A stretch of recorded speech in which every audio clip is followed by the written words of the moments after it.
Welcome to the Podawan podcast. I'm Steve alongside co-host Ollie. Today, we're going to talk to you about some more Star Wars stuff, like Taika getting a Star Wars movie, maybe some George Lucas coming to season 2 of The Mandalorian, and then Colin Trevorrow, his leaked script titled Duel of the Fates, coming in hot.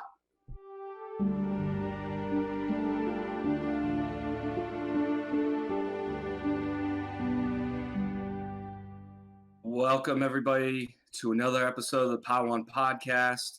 We're going to kick things off today, but first, Ollie, what did you think about Taika with his rumor of getting the new movie, a Star Wars movie? Yeah, I dig it. I mean, I'm not sure. I'm assuming this is probably in that like High Republic era that we talked about last time. That's my assumption at least. But he did a great job in his Mandalorian episode that he directed, the episode 8, which is the final one. It was great, I thought. Yep. He also, I really liked Thor Ragnarok. I know people in the Star Wars Reddits and stuff like that were a little worried, but I mean, Marvel's a different universe, and the dude's a super creative director. You know what I mean? I think he really gets Star Wars humor. Actually, he has the right pinpoints of when it comes out, and kind of the jokes fit. So I love it. I think it's great. A lot of people have been commenting too that they feel better about it after seeing Jojo Rabbit. I haven't seen that, but apparently it's a little more serious. But I don't. It's not really it's an interesting critique to me, because I thought he did a great job with Ragnarok, and to say like, oh, he can't do Star Wars because Thor Ragnarok was silly. It was like, yeah, but it was meant to be silly. You know what I mean? I think people. So I'm a huge Marvel fan, as I like we that all movie. know. Uh, a casual fan, people have said that Thor Ragnarok is obviously the best Thor movie. Yeah.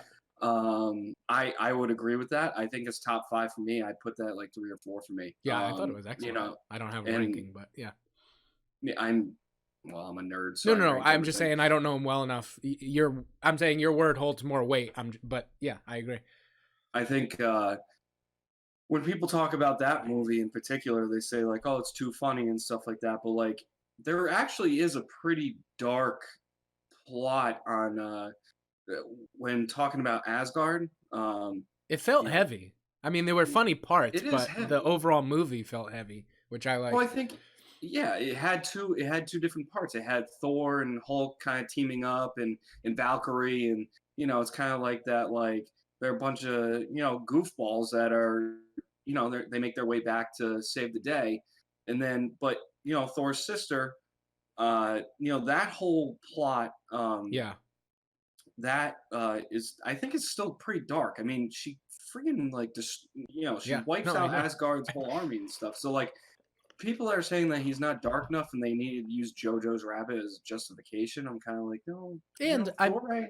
like we talked about right before we hopped on, like he already directed a Star Wars show, and it Yeah, was really exactly. good. So doesn't that, if you wanna guess what it's gonna be like, I think The Mandalorian episode 8 is probably your best evidence of how he'll do Star Wars, because Yeah, guess what? It was Star Wars. So yeah. I'm excited for it. I love it.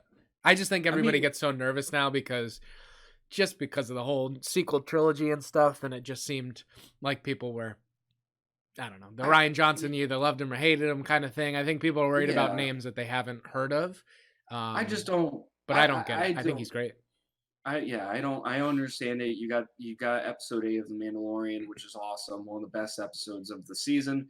And then you also another thing about Thor Ragnarok. I know I'm talking about Marvel too much No, no, here, no. but the Yeah. very end of that movie,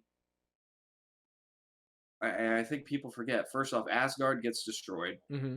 like obliterated, and then they fucking fly away, and then their fleet gets captured by Thanos, and then Thanos wipes out Asgard, like the people. So like, Right. and that was, I Isn't mean, that that the you don't. beginning of the last Avengers too? Yes, it That's, was the yeah. very beginning of that. So again, I He I put think us into that, right? he put us into that. So I think he's capable of doing a dark script. Star Wars doesn't need to be dark to Yeah, me and either. I don't it doesn't understand need to be that. dark, Like, right? yeah, Exactly. like we're not looking for Game of Thrones. We're not looking for Witcher. We're not looking for that. Like Star Wars, I mean, it would be awesome to get something Eventually, I'd like that. Yeah, but I agree. Yeah, It like, doesn't need to be that. I mean, I think the whole premise of you could look at all the movies and you could look at the TV shows and there's elements of darkness. I mean, there's Yeah, people friggin' die all the time in Star Wars, but right. it's in a way that's not so, I guess, so graphic and I will say that off-putting. I will say that I like the fact, like, this is how, you know how the sequel trilogy was like they picked the director, like JJ and then Ryan and then Colin Trevorrow. And one of the arguments out there is that there wasn't an overall script, and that's kind of why the direction seemed off at some points to some people, to most people. Right. This is hopefully this is in that Project Luminous thing, which is basically being written, kind of like all written and all laid out from what we understand, and people are Right. going to direct the stories and have, like, leniency to do their thing, but like there'll be, it seems like there's going to be more of a through line, so like you can direct. But I do like them not, and again, I guess they didn't have people to just pull from, but now that we have the Mandalorian and we'll have Cassian Andor and we'll have the other series and stuff like that, Obi-Wan, we'll get to see directors direct an episode, like Deborah Chow and Rick Famuyiwa from Mandalorian, even Filoni, right? We'll get to see them direct a TV episode, and not that that's everything, but at least you'll get to see them in the Star Wars universe, how they direct, and now you can give them a movie or give them another project, and you're already kind of comfortable with what direction they go with stuff. You know what I mean? Instead of, like, again, I'm not a Last Jedi hater. I don't love it either, but like Ryan Johnson, no one knew what they were getting, and now we do. But maybe if he had done a Star Wars TV show, you would have had an idea, and maybe you would have appreciated it more, or maybe you would have been more upset. But my point, you know what I'm saying? Like, at least we get a little bit of a head start to see, and I loved what they did in The Mandalorian. I thought Taika did a great job, and I thought the other one, Deborah Chow and Famuyiwa, did a great job too. So, like, I wouldn't be surprised if they're the next people that are getting offered too. And like we said again before, this isn't confirmed, right? Like, he didn't sign a contract to be the guy. They're just interested in him doing one. No, so with him, the problem with him, at least now that I'm reading this a little bit more, and I completely forgot. Mm-hmm. So he's directing the next Thor movie, which is Love and Thunder. Oh, cool. I mean, so the thing with him too is he pretty much brought the Thor movies back to life too. I mean, if you've watched the other movies, I mean, I like the movies, but I've had friends that have commented that they, overall it was going bad. Overall, like, Dark World sucks, and okay. But so that's coming out in November 2021, and then he's also, which is this is kind of funny. So May 21st, 2021, my birthday. He's also doing a live action adaptation of Akira, which is one of the best animes ever. Oh, cool. Like, from, I don't know if you've ever heard of it. No. It's from like the late 80s, early 90s. Okay. But it's revered as one of the best animes ever. Oh, nice. So which is different. I mean, we've gotten Ghost in the Shell, which I thought that was a terrible movie, but like, it's in that kind of same vein. Okay. So the fact that he's doing that's actually a pretty big deal, especially for like Japan and everything. So right. Well, I mean, as far as we know, Luminous is going to be it's not just happening in 2021. So who knows if they? Right. I mean, just get him on board. I mean, if he wants to, but yeah, I'd be happy to. I would be thrilled with the notion that he is signed up and doing a Star Wars movie in the future, whenever. You know what I mean? So but I think they're heading the right direction. I think they get to see what they do in the Mandalorian and some of these other TV shows, and then they go, "We loved what you did," and hopefully hopefully he liked working with them, and now he can do a movie. So I like that path, and I think that's good for Star Wars. So I'm pumped about that. Yeah, hopefully they sign him on and he gets a chance to direct the Star Wars movie, and definitely. Yeah. So moving on. So now there was some pictures of George Lucas this past week with the child. On top of that, there was news that the Build-A-Bear I know, I saw There's gonna that. be a Build-A-Bear baby Yoda or the child. My wife's pumped. Yeah, I saw her meme. Yeah. Mine, I'm mine, here for mine, the mine. child. Yeah. um, but yeah, so now there's rumors that George Lucas could be. He might be possibly getting into season 2 of The Mandalorian. So that's what's your thoughts on that? What's your I mean, take? if you've been following it, it's not surprising. Dave Filoni, who helped write the show with Favreau and directed an episode, and obviously is behind Clone Wars and Rebels and Resistance, and Dave Filoni is basically the understudy, the Padawan, if you will, of Yeah. George Lucas. He worked directly under George, and from all the accounts I've heard, he's basically like George's guy. You know what I mean? So like everything that comes out from him or that he's touched or involved with in the Star Wars universe is probably the closest to from George's head that you're going to get. You know what I mean? So it's not surprising to me. And I'm pretty sure Favreau was close with Lucas once they got going on this too. So it's not surprising to me. I mean, to me, it's probably, I'm sure he had input on the first season. You know what I mean? So to get him a little more involved officially, yeah, sure, I'm in. It's his story. Yeah. I mean, it makes sense to me. He wouldn't. I don't think he would sign off on.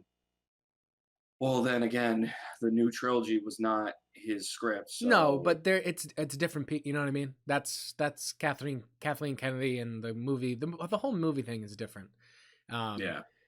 But he yeah, had a script for the new trilogy too. Right. That's the other thing. Yeah, well, a treatment or whatever. Yeah. I love it. I mean, he's the creator. He's why we're here, right? Like in the Star Wars universe, like he's the guy who wrote it. So anything that he can do, you know, I'm into. I know people weren't thrilled with like he got a little more. He wanted to study a little more in depth or explain a little more in depth. I guess it's not studying because he's writing it, but right into the Force and the midichlorians and stuff, and people, you know, weren't thrilled with that. But I mean, he's the guy who created it, so I think it's I mean, it is what it is.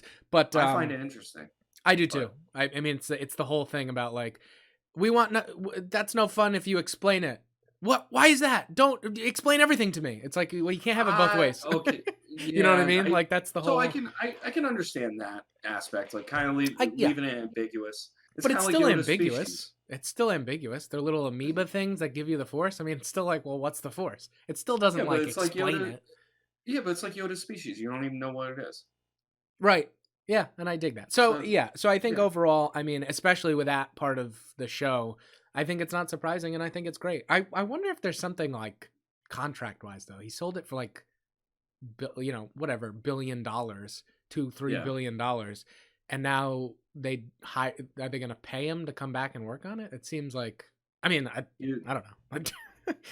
So I'm what do you think about it? Yeah. So not really my opinion. Yep. More so what the reaction has been. You're just trying to be a dick? Is that what you're doing? No, it's been I got you. Yeah. What are they saying? It's been really negative actually. Okay. From what I've been reading, only because you got I think two things. You got Return of the Jedi. You got all the fucking Ewoks and everything. Like him trying to be like cutesy, funny, whatever. Like it didn't. I know people love Ewoks, but there's also a lot of people that hate that shit.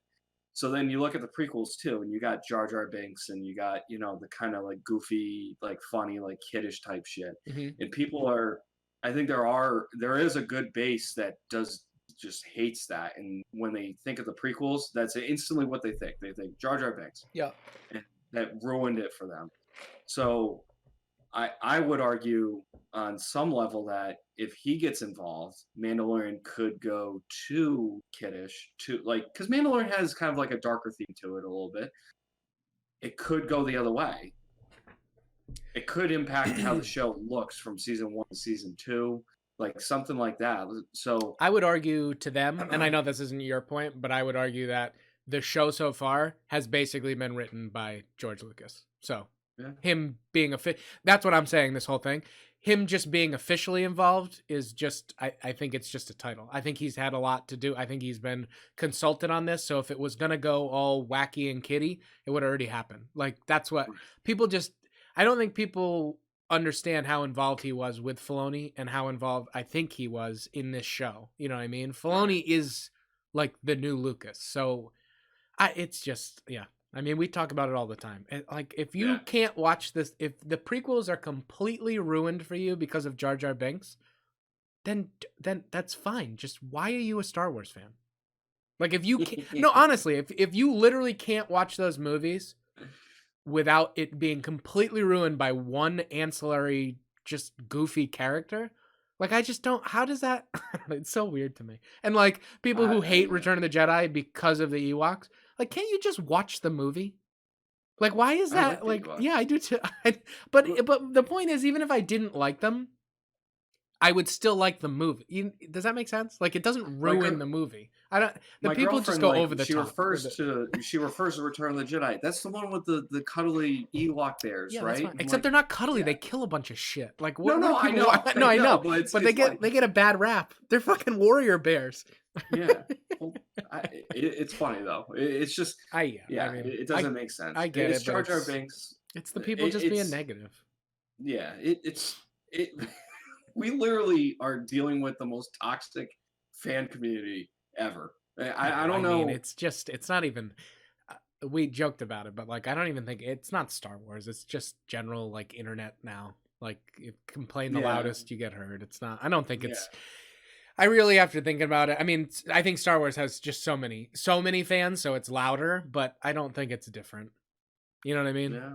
The people who are going to hate stuff are always going to hate stuff, but they're going to scream and yell about it. So yeah, maybe I should look up more Marvel stuff and see if people. I'm sure there's people that hate Marvel. I mean, that are fans, quote unquote. I love Marvel, but everything they do sucks. It's like, wait, what? Yeah, because then why do you love it? It would be like, because it's not like the comics. Yeah, so read the comics. Like the fucking comics. But that's fine. Read those. Again, that's different. That's my point. Like, it's not so much. The whole thing is like, it's not that you can or can't be a fan. I just don't understand why, if you hated The Force Awakens and hated Last Jedi, why did you even go? Why did you go see Rise of Skywalker? Like, why? I don't get why that matters to you. Like, if you like the original trilogy, that's awesome. Go watch the original trilogy. Like, enjoy it. You know what I mean? Talk about the original trilogy. There's a whole Reddit for like the legend stuff. It's great. Just go there. Why do you spend your time complaining about the new stuff if you just like the olds? Just go, you know what I mean? Like, the stuff that I'm trying to think of my least favorite. I like most Star Wars just because I like the overall storyline, but like Resistance, I wasn't a big fan of Resistance, right? I don't go on the Resistant Reddit board and go, this shit sucks. Star Wars sucks because of this. No, I don't talk about it because like it doesn't interest me. I just don't get why you have so much time to complain about shit.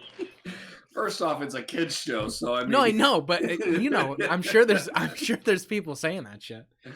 It's like saying Thomas the Tank Engines. Yeah, I don't know, whatever. All right, let's get into our big topic. Let's break this thing down. All right. All right, so sorry, it was my little rant. No, it's all good. So this past week there was news. There was a leaked script from Colin Trevorrow. If you don't know, Colin Trevorrow, I believe he was supposed to be the director of the last movie, or was he? Was he the hit? Okay, so he was at first, before Carrie Fisher died, basically. So he had written. So there's he written the script. There's for the most part, it's more like a it's not early draft or something. Yeah, it's not super it's not detailed to the point where it's like lines and everything. It's more just like generalities of it's kind of like the Praxis leaks when that came out. It was kind of like the same kind of deal where it just summarizes the different scenes. And so that got leaked out all over the place this past week. So just to kick it off, the name of the movie that he had was called Duel the Fates, which if you're not familiar with that name, that's the name of the music from The Phantom Menace when Darth Maul is fighting Obi-Wan Kenobi and Qui-Gon Jinn. So I think that's a pretty badass movie name from my perspective. But there's clear cut differences from Rise of Skywalker.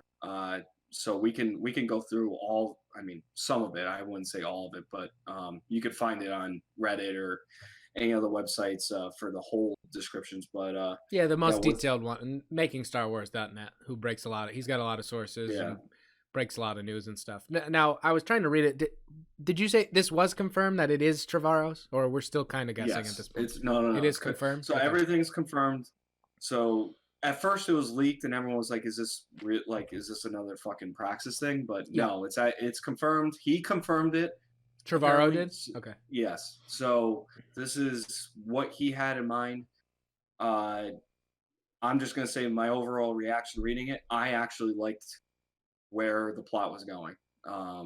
And in some ways I liked it more than Rise of Skywalker. In ways I didn't feel it lined up, kind of like where you were, what we were talking about earlier. So what'd you think from just initial reaction from reading this? Yeah, it was interesting. It had some interesting stuff. I think, like I told you, it's very tough to compare it because it's 30 notes on a movie. So, I mean, there's stuff I really enjoyed from canon, like the Mortis arc, that apparently they were going to go to Mortis. There's like a lot of stuff. That's the specific one I'm pulling out right now. But like, there's a few things in here that I think are really cool, but I don't know how they would turn out in a movie. You know what I mean? Like, there's stuff like that written down. You're like, ooh, I like that.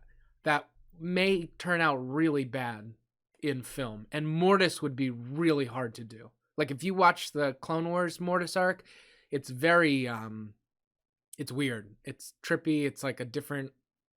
I don't even know how to explain it. It's like dealing with Force gods, and so it has a very high implication on stuff, but it's a weird. It's not even like a planet. It's kind of a planet. It's you'd have to watch it. I can't even explain it. You know what I mean? Like, and you know, and then the Yoda stuff when he meets the fates or whatever they're called. I haven't watched it in a while, but it's super confusing even in cartoon. You know what I mean? Like, in terms of, I don't mean confusing. It's just, I don't even know how to explain it. But this is my point. It's tough for me to explain, and it's in this script, and I'm like, oh, cool at first glance. But then when I kind of put it all together, I'm like, wow, that'd be really tough to do. You know what I mean? Because this is where that line is that we've talked about before, that I want more canon stuff in the movies, and I do. And I understand, and I think you can bring canon stuff in without having to do a bunch of exposition to explain it to people who haven't seen Clone Wars and all this different stuff.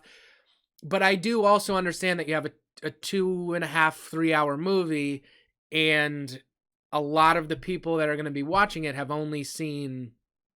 You just can't get too in depth with stuff because you'll have to explain it, right? Right. I am going to answer a comment here. So I did read this past week that Chris Terrero, he was the screenwriter. Terrio with Terrio, I got you with JJ.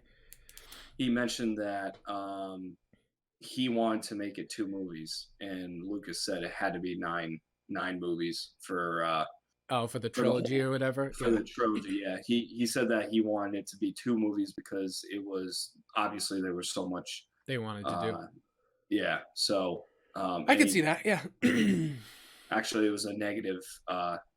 I saw that it was like a negative piece on George Lucas from that standpoint, so I'm just going to leave it there. But yeah, it's kind of going along with what you're saying, is that, you know, what we got, Rise of Skywalker, was just, it felt like it was rushed. It felt like it was a lot in like 2.5 hours. That's all they got. So it's tough. You can't really explore a ton of canon, like you're saying. You can't really I mean, I liked it. I don't want it to sound like I thought it was I mean, it was a moving movie. It got going. I liked it. I don't think it felt rushed in a bad way. But I also have all that Star Wars background, so I don't need stuff explained to me. But so my point is, there's a few things in this script that seem like it was written for me, like you throw in Mortis, you know what I mean, like a canon junkie. Yeah. But I don't know that that's the way you do it. Like Mortis is confusing. That would be tough to. So I feel like there's that'd be tough to explain and get going, especially since I've seen all the episodes and it's tough for me to re-explain. You know what I mean? So there's just stuff like that, you know, like we talked about what I wanted, like way before Rise of Skywalker came out. I was like, oh, I'd love like a three army kind of battle where Thrawn and Ezra came back. Like that's like, it would just be too much. You'd have to explain who Thrawn is. You know what I mean? Yeah. So it's those kind of things. I'm not trying to be negative. I would love to see what this would have turned out. Like obviously I want more Star Wars, right? So it is fascinating to me, and I really like the setup of like the First Order has kind of taken control, and to like make sure there's no resistance, rebel uprising. They've cut communication, so part of the mission is to get the communication going again, and they're going to use the Jedi Temple. I think that's all cool stuff, and that's the Jedi Temple using that communication system's a little more canon-y, but you don't really need to explain that too much because it was in Revenge of the Sith. So like there are some very neat things in here. I just don't know the delivery overall. I'd have to see the movie. It's very tough to say this 20 bullet summary of a script is better than a completely done movie. You know what I mean? Like who knows where this stuff would have gone. So I mean, there's definitely some points in here though that I mean I would definitely be interested. The first one right off the bat, or there's two right off the bat. One is Rey designed her own lightsaber, but this version has already been completed. A double-sided blue saber that looks like a boomerang. So everyone's been asking for their, that staff that she has from Force Awakens. They've been asking for that to be the lightsaber. This doesn't really fit that mold, so it's, I guess, if you were hoping for something different, that you weren't going to get that. So, but the double-sided blue saber, that's pretty badass. Yeah, what's the boomerang thing? I don't know if it's maybe it is like the staff. I don't know. Maybe it's just it's just a short that description I don't know. Kind of confused me. The boomerang. A double-sided blue saber that looks like a boomerang. So it's like bent, curved. Yeah, I don't know. Odd. I don't know. I mean, I'd be into seeing it. You know what I mean? Like I just and them stealing a Star Destroyer is really cool. Like the good guys with a Star Destroyer, love that. But that would be. See, like something like that I would feel like that would fit more to Last Jedi in terms of like act like a plot. So replace Canto Bight with that. Stealing a Star Destroyer from the Kuat drive. Yeah, I mean that to me that might be better. Yeah, there are cool stuff. Yeah, that is a cool thing. Like the good guys getting a Star Destroyer. It's a good idea. It's kind of like it's a what should we call it, stealth mission or something like it's different. Like it's kind of like it fits in the veins of Star Wars in terms of like like A New Hope where they're on the Death Star and they're trying to stop it, like, or save the princess. So it's like the same thing. It's kind of like, all right, now we're gonna steal a Star Destroyer, right? Badass. All right, instead of going to fucking Canto Bight and that whole clusterfuck. Let's see what else on here. Leia dies. Yeah. What? I said I didn't mind like the whole on Mortis Rey does like the similar thing to Ahsoka where she dies and then gets brought back kind of thing, but she gets to see Yoda and Luke and Anakin or whatever. I thought that was cool, but that could have been done in Rise of Skywalker, like when they could have brought the Force Ghost in a little bit more. Yeah. And I think there was something that said that they wanted to but didn't have time or whatever. But so I think that part of the Mortis thing is cool as well. I mean, there's a lot of cool beats. You know what I'm saying? Yeah. What else did you were talking about Leia? Leia dies way earlier in the movie. Yeah. So that's let's see. Trying to. What was the I can't find it in this one because I read it first on Reddit. Poe and Finn are not gay in this one. The same thing. They're just like brothers. So everyone that was people would be pissed about that. Yeah, stupid. What was the what's the Kylo? Didn't Kylo goes and gets trained by Palpatine's master. Is that what wasn't that something like that? Yeah, so he goes the name was different. They probably would have changed that to Plagueis, right? Yeah, they would have. I mean that. So he goes to Morabon, which is the same as Korriban from. So if you watch the Clone Wars, or if you played Knights of the Old Republic, you know what I'm talking about. That's the Sith homeworld. He gets a holocron from, I guess it's from Palpatine, that explains, hey, go to, actually where. I just had it. Tells him to go find his old Tor. His name is Tor Valum, like you were saying. Plagueis, I guess. Mm-hmm. To go train with him. I don't know why this doesn't. It's at the top. That's why. But I don't think it gets into the name. Yeah, the other one had like a name or something. Anyways, yeah. I don't know about that. Again, could have been cool. I don't know that I need. Plagueis, they missed the Plagueis opportunity, in my opinion. And that, I think that would have had to be brought in like Force Awakens. There would have had to be a hint. So I think it would have been tough to bring him back in 9. I guess they could have done it the same way as Palpatine, but then people wouldn't have.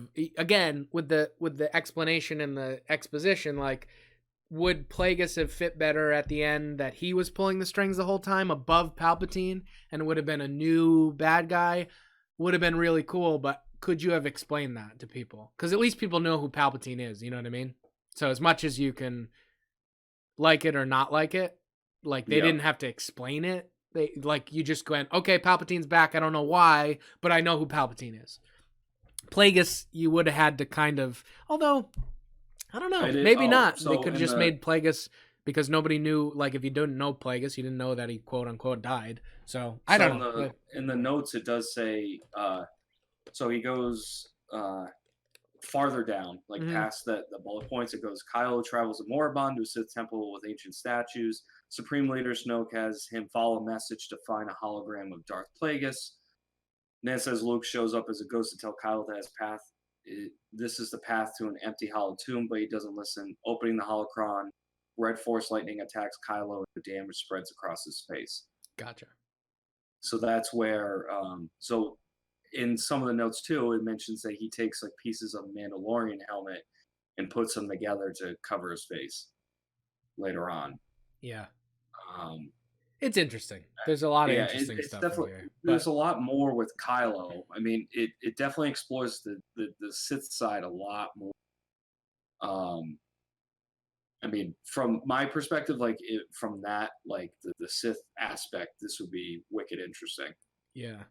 Because it's way you would have got into it. Yeah, I guess. Yeah. But I mean, again, the writing's cool. I just see, like, if that's in the movie, I feel like they don't have time to get super into it. So you would have appeared on a planet, which you would have found out in the visual dictionary after was Moraban, and you would have looked at it and gone, all right, we were there for 10 seconds. I didn't really get to see anything.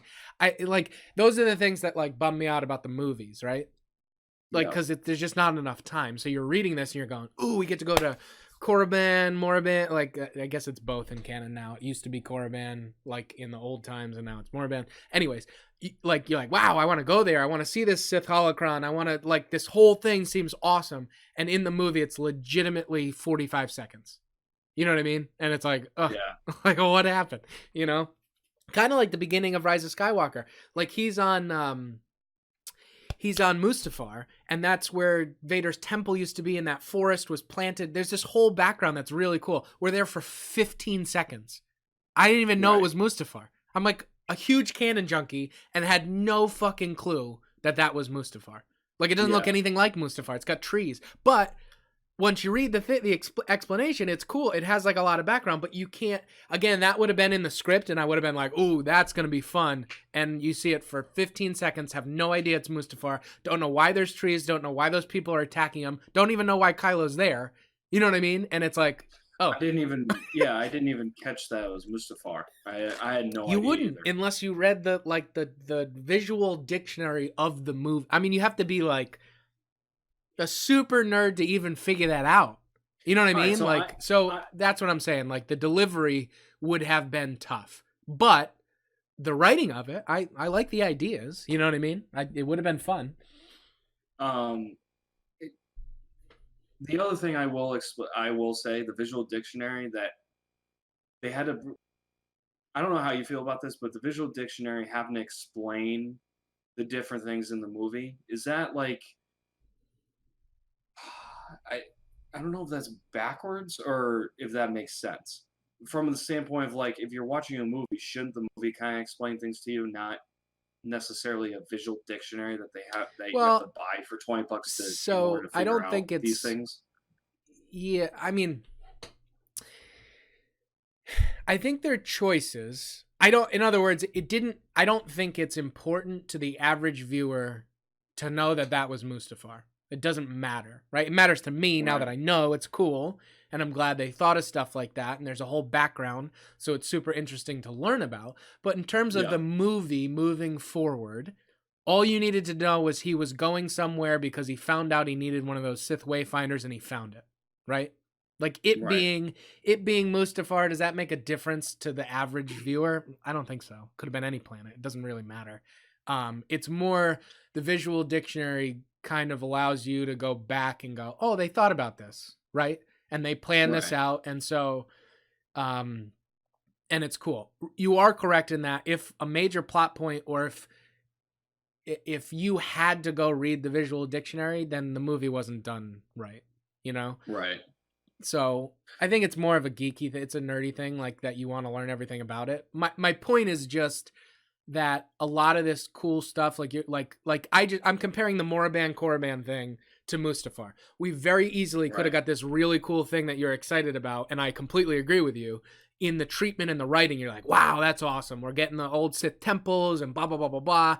And that's a big part of like that'd be great in the writing, and it literally is 15 seconds of the movie. You have no idea it was Moraband. You didn't even know it was a Sith holocron. Like, you know what I mean? You don't know how these things play out. That's why I'm saying with the Mortis thing, I'm very interested in it, but I just don't know how it would look and play out. Like, you may not be able to do that in a live action movie, especially the way that they did it in animation. You know what I mean?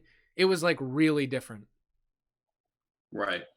Um, Yeah. I mean, so yeah. I didn't like, we were talking about, I don't like one of the things that sticks out to me that and again, I understand that this wasn't like, I think there obviously would have been edits going forward.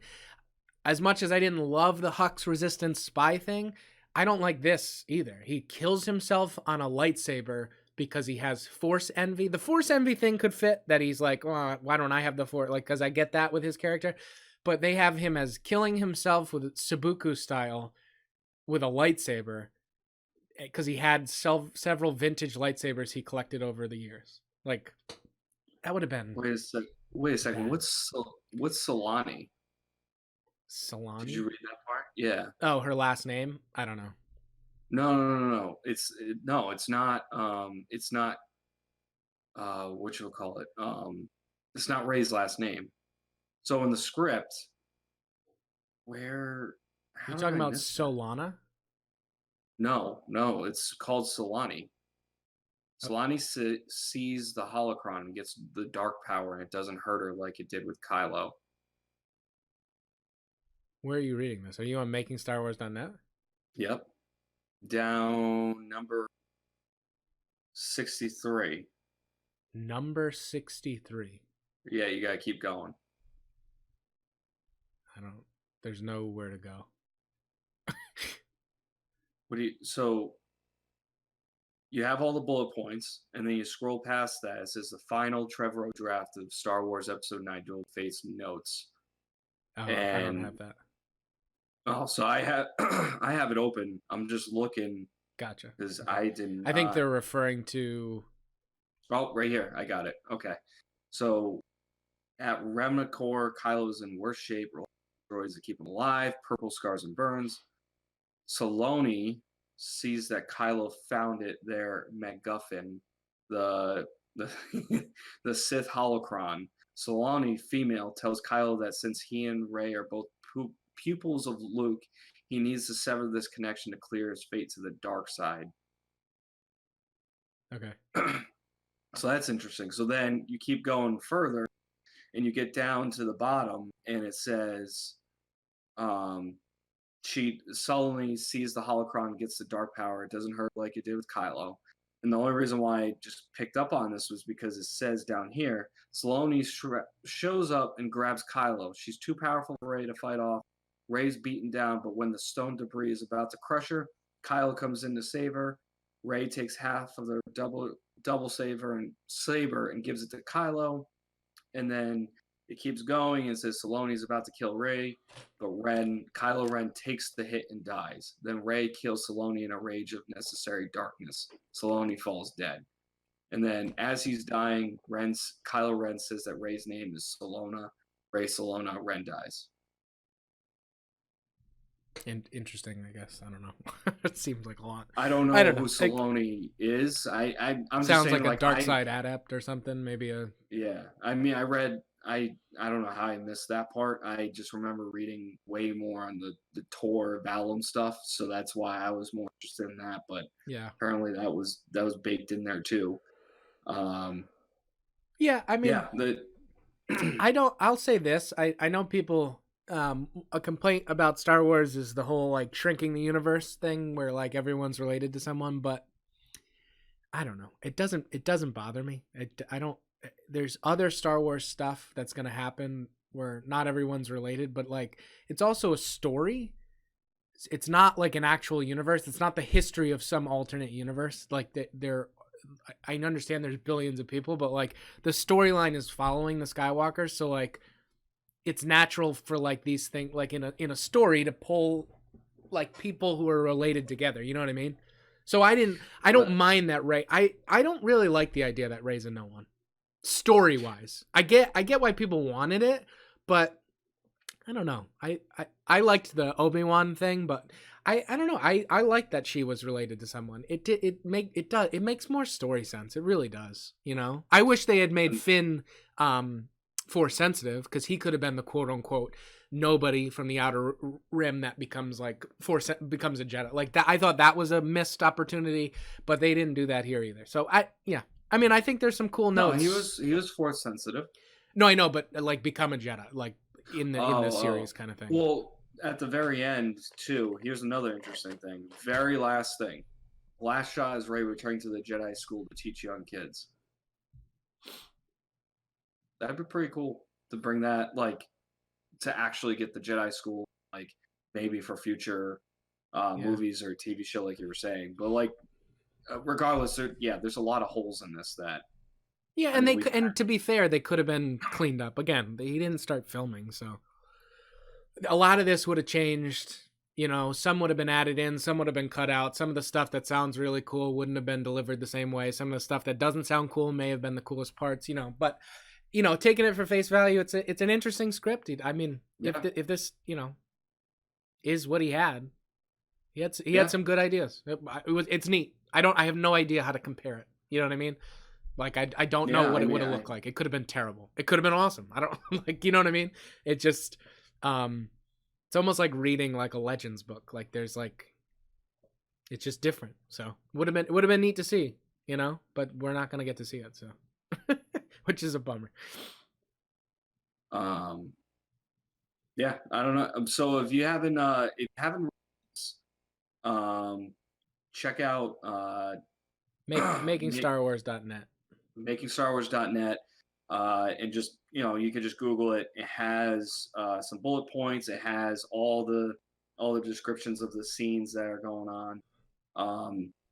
There's about, let's see, 95 bullet points. So you got a lot to read, but it's pretty cool. There's a lot of interesting stuff, and like you were saying, like I kind of just pulled out some of the bigger points that I saw that, you know, the Saloni thing was new to me, because I guess I just completely missed that for some reason. I thought that Rey and Ren fought and Rey just kills him, but apparently that's not the case. Right. So it's it's definitely different. But yeah, if you guys have any feedback or any reaction to this once you read it, you know, feel free to comment on our social media or, you know, on our YouTube, and let us know what you think about this script, because I mean, it is pretty cool. It's just you know, it's just something different, and we didn't think we were going to be able to see this script or at least this early draft. So, yeah. But I think that wraps up our podcast today. What do you think, Ollie? You got any other things? No, nope, that's it. We wanted to get one in about this because this was some big news, and there's, it's going to be sporadic with the news until like that Luminous thing is probably until Star Wars Celebration, but yep. And Clone Wars. So we're looking forward to Clone Wars. But yeah, we'd love comments, questions. We'll get into some more canon stuff next week. And any news that pops out. But yeah, that's it for me. I'm good. All right, cool. All right, guys. Well, we'll catch you later, Podawans. Later.